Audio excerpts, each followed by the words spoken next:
Okay, so it is New Year's Day. I'm here with the boys. Nick, Rocky. And I wanted to read this story, which I wrote in 5th grade. It's called Mice in the Winter, Miss Ferguson's Class, 2005. I've never read this to Nick, and Rocky's never heard it. Not that he'll remember it, but he will see this video someday. And so I want to read it. Cover real quick. Show them the family. Okay, so here's the family. Jack, Tina, Chubby, and Katrina. So it is a dad, a mom, a son, and a little girl, a little daughter. If you notice, when you open the book, everyone take a look. I dedicated it to my children. If you can believe that. Here's a little, I don't even know what Rocky, this book is for you. Okay, here is the first page right here. And I can actually put this by the screen while I read this part right here. Okay, now everybody in the class had to write a story, whether it was a full-length story or just short stories. Look, I don't know how many pages, 8 or 10 short stories with a picture, but Camille actually told me that I should write a long story. I was the only one in the class to write a long story. And so Camille said you should do something about a little mouse family.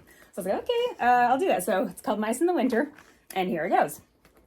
Once upon a time, a mouse family lived in a big house where the humans lived in California.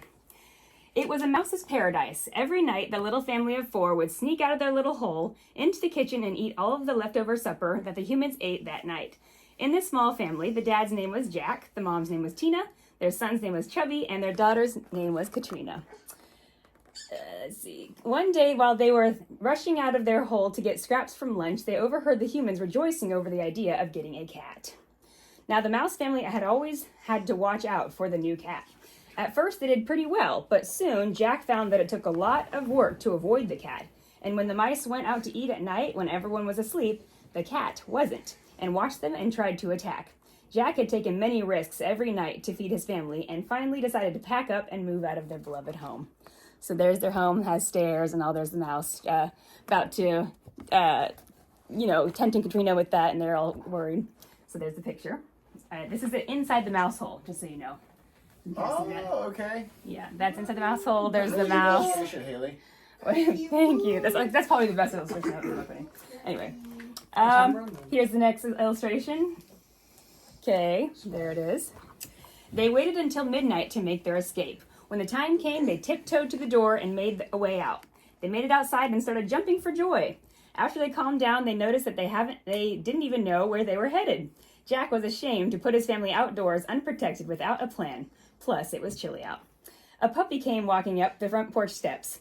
Dogs were mice's friends, since cats and dogs were enemies. When the dog got up, the first thing he said was, "Name's Cooper. Want a lift?" They all agreed, jumped on his back, and held onto his collar. Cooper was my Uncle Paul's dog. He actually passed away. But yeah, named after him. Poppy's like sleeping. He's like, oh. On the way, Jack asked where they were going. Cooper told them that he was a friend of the humans, and since dogs were mice's friends, mice were humans' friends too. Besides, continued Cooper, my pet humans like it when mice clean up their kitchen floor leftovers. Tina and Jack sighed with relief. Chubby and Katrina were fast asleep. If Katrina were awake, she would have screamed like no other. That's them packing up to leave. Okay, here's their new place. They've upgraded to an elevator. Instead of stairs, they now have an elevator in the new house. When they got there, the 2 mice had heard a large mass of snoring, like Fafi snores. "I can't sleep in this," said Tina to herself. Cooper showed them to their new hole. "Well, this is nice," said Jack. "Oh, well, I guess we'll get used to it. At least I can't hear any snoring," Tina said, trying to make the best of it. "Look, there's a nice little window over there," said Jack.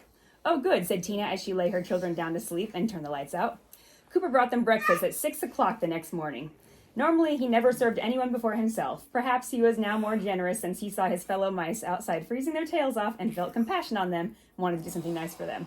When Chubby and Katrina woke up, they were confused, yet excited to see all the food in front of them. Katrina tugged at her mom's pajamas and looked at her with a puzzled face. Chubby spoke for her, asking how they got there. Okay, next picture. Yay! Them moving again. It's basically them moving a lot. Just then, Cooper came to check up on them, and sure enough, Katrina screamed like no other. It took Tina a lot of explaining before both the children understood. They looked at Cooper and smiled. After about a month, they were all very comfortable in their new home, until Jack felt it was time to go. They ate their last meal and said goodbye to Cooper. A tear went down Cooper's eye. Poor Cooper. Katrina sensed the moment of sadness and suddenly burst into tears. She probably did it because everybody else was. Everybody else burst out too, only theirs was in laughter. Even Cooper laughed, but Katrina just cried. She thought everyone understood her. Poor Katrina. She was only trying to be appropriate. Soon the mice had their first ride in a limo. I wonder where this thing is taking us, cried Tina. Maybe a house, suggested Jack. When they all got there, they looked way up and all agreed it was a big house. It looked like a tower. They noticed it had 5 letters at the top that they couldn't read. It's called Big House. 5 letters is a motel. But That's funny. it was beautiful, it says. There is the marble floors and the bed. There's the picture there. Okay. Jack announced, well, that's our special name for it until we find out its real name, which is Big House. When they got in, they saw a mouse waiting to assist them. Mighty fine house you got here, said Jack. Oh, it's not a house. It's a motel, said the waiter. Right this way. I don't know why a mouse is there since it's like the human's world, but you know. When they got to the room, they couldn't believe what they saw. It was beautiful. There was a waterfall in the bathroom, a big tub, marble floors, a fireplace, a big bed. This place was high class, all capitals. Tina especially loved it, the mom. They wanted to live there for the rest of their lives, but a motel wasn't a house, so they knew they had to move eventually. But they were going to try to stay as long as they could. The next day, they all got served breakfast in bed. It was like a palace. They no longer had to worry about sneaking out to get food. One day, Katrina decided to explore the motel. It's the baby girl. A busy worker who worked in the kitchen found her in the hall and shouted, "Whose baby is this?" He expected someone to answer in the matter of 3 seconds. When no one answered, he was shocked and impatiently grabbed Katrina and threw her into the motel dumpster. And there's her falling into the dumpster. The story took a turn. Has he gone mad? The story took a turn. Later, Tina noticed that her baby was not in the crib. Oh no, Jack, Katrina is gone, cried. You worried Rocky. You worried Rocky. Oh no, Katrina is gone, cried Tina. They looked up and down for an hour and finally found her screaming like no other in the motel dumpster. My goodness, who put you in here, Katrina? Katrina just looked at her with a puzzled face and held her mouth open. I was so worried, but I'm glad you're safe. You know, I saw that in so many movies, I had to put it in the book. This kid's very fun. Surprisingly, it's almost over. Surprisingly, the motel agreed to let the mouse family stay in their hotel for 6 months. That's as old as Rocky is. And after that, they nicely kicked them out, or at least they tried. When the manager of the motel heard this, he became furious that his workers didn't tell him of their decision to kick them out. He let them stay as long as they wanted, but Jack and Tina feared that they weren't wanted by the workers and couldn't stand staying any longer. The children couldn't understand why they were leaving their home, but they didn't complain. Here's the next picture.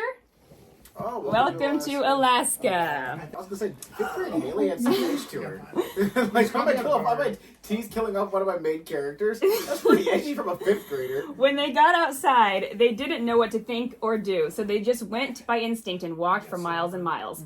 When they got to a certain point, they looked over and saw a train station. Where are those trains taking that baggage? Asked Tina. There's only one way to find out, replied Jack. So they all sneaked onto the bottom of the train just before it started to roll. When it started, they were holding onto the bars for quite some time, and it was getting uncomfortable. They tried to find a way inside, but they couldn't get in. The train started going faster, and they were holding on with all their might. Katrina almost flew off, if it wasn't for Chubby. Chubby caught her by her tail. After that, Katrina was screaming like no other, like she always did. I don't know why I like that phrase so much, I just used it over and over again. They finally realized where the train was headed, Alaska. They had just read the sign, even though they can't read. One more page. Okay. Here is them in Alaska at the very end. When they felt it was time, they jumped off the train, since they knew that the snow wouldn't hurt them. They were stranded in the middle of nowhere in the night. They saw a tiny light shining in the distance. They came a little closer and realized it was a small cabin. The tired family walked over to it, but it took a long time. When they got there, they saw fresh, warm milk in the house. They all drank and went to bed. Now, what do you think happened when they drank this nice, warm milk? It just can't be good. Come on now. No. Haley nearly cut off We'll finish the story next time. What? You're just gonna leave us. Not even a cliffhanger. Even Rocky's looking. He's like, what? Now no, Rocky turned around because he heard that there was warm milk. Yeah. That's a good point. He's like, really? Where? He's like, milky? He's like, milk where? The next day, they woke up. Okay, they woke up the next day early and went to the highest cliff they could find to see if they could see anyone. But there was just snow everywhere. The mice couldn't get used to the cabin or Alaska at first, but soon they did, and they learned that after all, Alaska really wasn't a bad place to live. Sorry, Nick. Nick likes warm places like Florida. They lived there for 15 years. Jack and Tina passed away. Chubby and Katrina had already started their own families. But for all the years to come and pass, there would never be a more touching and emotional story than the story of the mouse family's life. Mice in the Winter. Guys, keep this in mind. Haley was in 5th grade when she wrote this book. This was my first book before the Bible in Rhyme, just so you know. And so, yeah, I'm pretty proud of it. The Bible in Rhyme is the same dimensions. I got the inspiration from this. It's just regular 8.5 by 11. Thank you guys for listening. I had a great time listening to it. Oh, thank you. Keep in mind you were 10 years old. No, 11. 11 or 12, something like that. You were 11 years old doing that, and I'm very impressed by your 11-year-old writing skills. Rocky beat Rocky. She's trying to be Okay, thanks for watching.